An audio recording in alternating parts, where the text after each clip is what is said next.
Coucou tout le monde, bienvenue à Nani Qu'est-ce qu'on mange? Aujourd'hui, je vais préparer du poulet à la Toscane. Donc, il y a beaucoup de recettes qui passent sur Internet. Je vais vous montrer comment moi je l'ai fait. C'est tellement simple, n'importe qui peut faire ça. OK? Donc, moi, oui, je prends des tomates séchées dans ma recette. J'aime bien prendre l'huile qu'il y a dans le petit pot de tomates séchées. C'est ce que je mets dans le fond. Donc là, ma casserole, elle est très très chaude. Si vous n'avez pas une poêle en fonte, une casserole en fonte, c'est pas grave. Prenez n'importe quelle casserole, OK?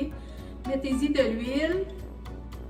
Voilà. Donc moi, je ne veux pas gaspiller toutes ces bonnes saveurs-là de tomates, alors je les utilise, OK? Je vais baisser un peu mon fond, là. Je l'avais mis très fort parce que je voulais que ma casserole la chauffe, mais là, je n'étais pas prête à filmer. Bon. Là, je vais prendre mon poulet. Donc la première chose que je veux faire, c'est dorer mon poulet. Donc, je prends toujours des poitrines de poulet désossées, OK? Donc, je les mets bien dans le fond. Faites attention, hein, si l'huile revole, faites attention.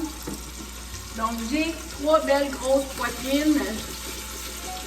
Et ça va nourrir une famille de 4, OK? Je vais en mettre une de plus si vous voulez. Moi, j'avais un paquet de 3, puis je sais que pour nous, ça suffit.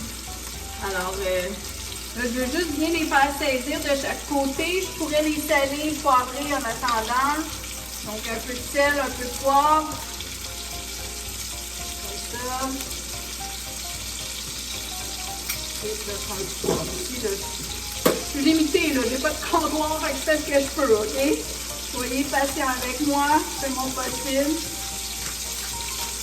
Voilà. Je vais les tourner de côté.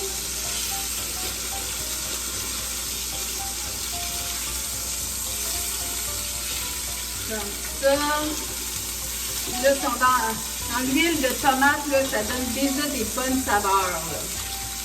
OK? Je vais baisser un peu votre rond. En dessous ici, je me suis préparé un plat parce qu'on va les retirer et on va les mettre dans le plat. On va remettre du sel de ce côté. Voilà. Et encore un peu de poivre. Puis je vais les laisser cuire juste un peu, OK? Donc un 5-7 minutes. On va bien les laisser cuire. Sans les faire cuire complètement au travers. Là. On veut juste qu'il y ait toute une belle couleur là, de chaque côté. Parce qu'on va les remettre dedans, ils vont continuer à cuire après. Donc je vous reviens dans 5 minutes. OK. J'ai baissé mon range, j'ai retiré mon poulet. Il n'est pas tout à fait cuit à l'intérieur. OK, c'est comme ça que je l'aime. Vous voyez les belles couleurs qu'il y a. Donc, je le laisse là en attendant. À ça, maintenant, je vais mettre des oignons. Donc, on garde l'huile tout le fond de ça. Là, ça va faire toutes nos saveurs. Donc, on met des oignons. Donc, environ un oignon blanc. Moi, j'avais aussi des petites échalotes. Donc, des oignons verts, qu'ils appellent. Alors, j'ai mis ça, donc, et je vais mettre environ là, 2 cuillères à table d'ail. Voilà. Les Italiens, ils aiment bien l'ail. Alors, n'oubliez pas de mettre de l'ail. On va brasser ça.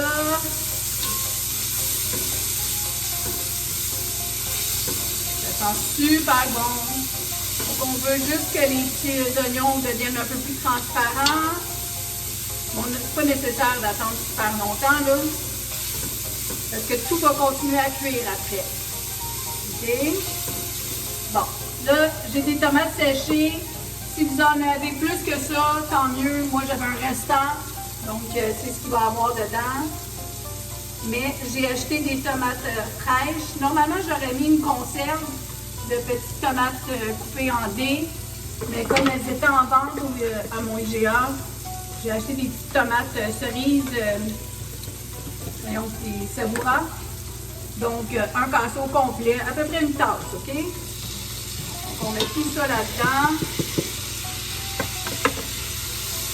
On brasse.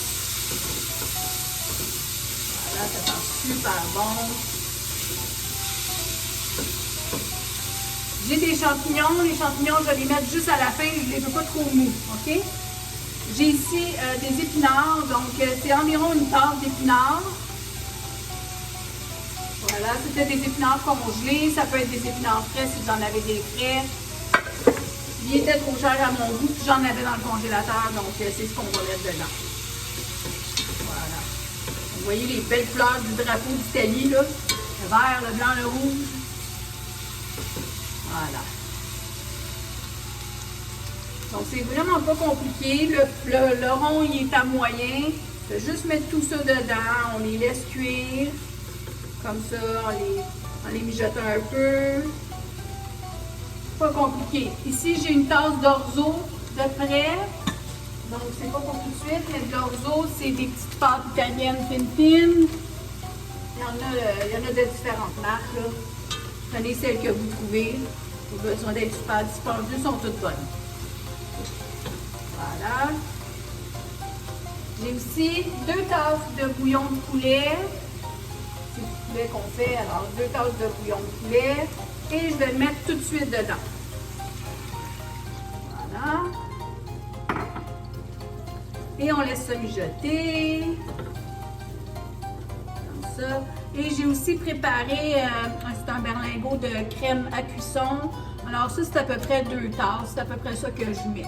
Okay? Ça prend au minimum une tasse et demie, une tasse 3/4. Fait que j'achète toujours ce berlingot-là. Puis comme ça, je ne me trompe pas, j'ai toujours ma belle sauce. Voilà. Donc, je laisse ça bouillir un petit peu. Je veux quand même que ça commence à faire des petites bulles. Il y en a un petit peu, mais pas assez à mon goût. Avant de mettre l'orzo. Donc, attends un petit peu, je vous reviens. Bon, ça bouille très bien. Je ne sais pas si vous voyez. Oui, on voit quand même bien. Donc ça bouille très bien. Je veux rajouter un peu d'épices avant. Donc, ici, j'ai des... en fond, c'est des fines herbes que j'ai préparées moi-même. Alors, il y a un peu de thym, il y a de la basilic.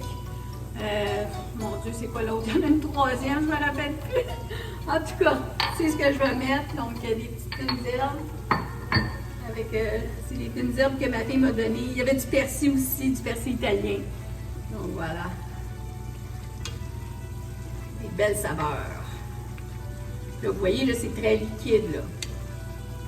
À la fin, on va mettre la crème, ça va tout épaissir, ça va nous faire une belle sauce. Mais on veut que les petites tomates cuisent, là. Donc, c'est sûr que si j'avais pris des tomates en conserve, ils sont déjà plus molles.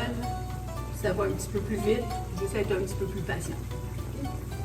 Donc, je les laisse cuire encore un petit peu. Puis, je vais rajouter l'orzo dedans. OK, alors je mets l'orzo. Puis, il y a des gens qui le mettent avant parce qu'ils aiment le faire rôtir un peu. C'est à votre goût. Il n'y a pas de mauvais ou de bon. OK? Vous pouvez le faire avant, le faire rôtir un petit peu, ou vous pouvez le rajouter comme moi je viens de le faire dans mon bouillon. Voilà. Donc, on laisse ça. C'est vraiment simple. Là, je vais mettre mes champignons, par contre. Ils sont ici qui m'attendent. Donc, c'est le dernier légume que je mets. Et je vais rajouter mes poitrines de poulet pour qu'elles continuent de cuire. Voilà. Ça fait les champignons. Ça. Je vais mettre le bon jus. On ne perd rien. Il faut tout mettre. OK. Et là, je vais mettre ma crème. C'est tellement facile, il n'y a personne qui peut se tromper en faisant ça. Là. Et donc, comme je vous dis, là, ça a environ 2 tasses, OK? Puis, normalement, je mets peut-être jusque-là. Et là, ça va cuire et ça va faire une belle sauce. Vous allez l'épaissir, là. C'est vraiment pas compliqué. Simple comme bonjour. Voilà. Ça a l'air de ça. C'est doux, c'est super appétissant. Donc, on laisse tout ça mijoter. Pas compliqué, hein? En bon, je vous dirais un 10-15 minutes, tout comme il faut. Puis, on se revoit pour la dégustation. Bon, il y a une petite chose super importante que je suis en train d'oublier. C'est pas un bon poulet toscan s'il n'y a pas du parmesan dedans. Donc, une tasse de parmesan râpé, OK? Vous en mettez partout. Un petit peu à la fois, on brasse. On veut que le fromage fonde, donc ça va faire épaissir notre sauce aussi, là. On continue. Voilà. Puis on peut en réserver pour mettre par-dessus notre service. Donc, voilà. C'est déjà tout fondu dans ma belle sauce. Voilà. On va mettre le restant. Et voilà, c'est pas compliqué, hein? C'est déjà prêt à être servi. Donc, moi, je vais me prendre un petit service avec vous. Je vais mettre ça là, une petite louche. Donc, je vous avoue, je me suis sorti un petit morceau de poulet parce que d'un, je voulais vérifier la cuisson. Puis deux, je voulais pas me brûler. Donc, je vais prendre un peu de légumes avec l'orzo. Mettre ça sur mon poulet. Ça sent bon. Un petit champignon. Voilà. C'est pas la plus belle assiette là, parce que je m'en ai servi pour cuisiner, mais bon. Alors, ça a l'air de ça, là, mais je vous le dis, c'est très, très bon. Donc, bon appétit tout le monde. J'espère que vous allez essayer ma recette. Puis, comme je vous dis, vous pouvez brunir l'orzo avant, avant de mettre le bouillon. Donc, c'est libre à vous. Il n'y a pas de mauvaise façon. Tant que ça cuit, c'est bon, OK? Donc, santé tout le monde. C'est plein de bons légumes, plein de bonnes saveurs. C'est chaud, c'est chaud. Oh mon Dieu, c'est tellement bon.